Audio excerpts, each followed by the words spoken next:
నమస్తే welcome to V19 news.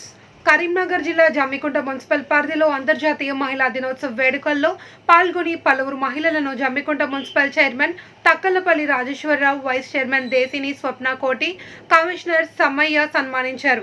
ఈ సందర్భంగా చైర్మన్ మాట్లాడుతూ సమాజంలో సగభాగమైన స్త్రీలు అన్ని రంగాల్లో పురోగమించి నాడే దేశ అభివృద్ధి సంపూర్ణమవుతుందని, ముఖ్యమంత్రి కల్వకుంట్ల చంద్రశేఖరరావు మహిళలకు ప్రత్యేక గుర్తింపు ఇస్తూ సర్పంచులుగా MPP, MPTC, ZPTC, ZP chairperson, ఎమ్మెల్యేలుగా 33% రిజర్వేషన్ అమల్లో చేశారని తెలిపారు.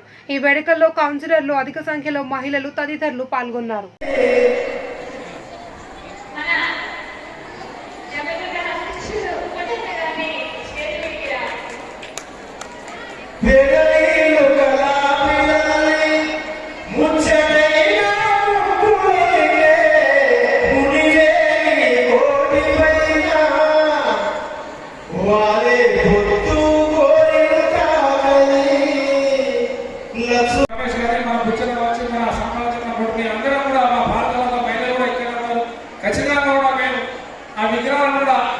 వచ్చే అంతర్జాతీయ మహిళా దినోత్సవం వరకు జమ్మికుంటలో ఎక్కడైతే అనుకూలంగా ఉంటుందో మరి ఆ పెద్దలను మనం ఆలోచన తీసుకొని మరి వాళ్ళ విగ్రహాలు కూడా ఏర్పాటు చేసే విషయాలు నాతో కౌన్సిల్ వైద్యులు అందరికీ కాబట్టి మేము ఖచ్చితంగా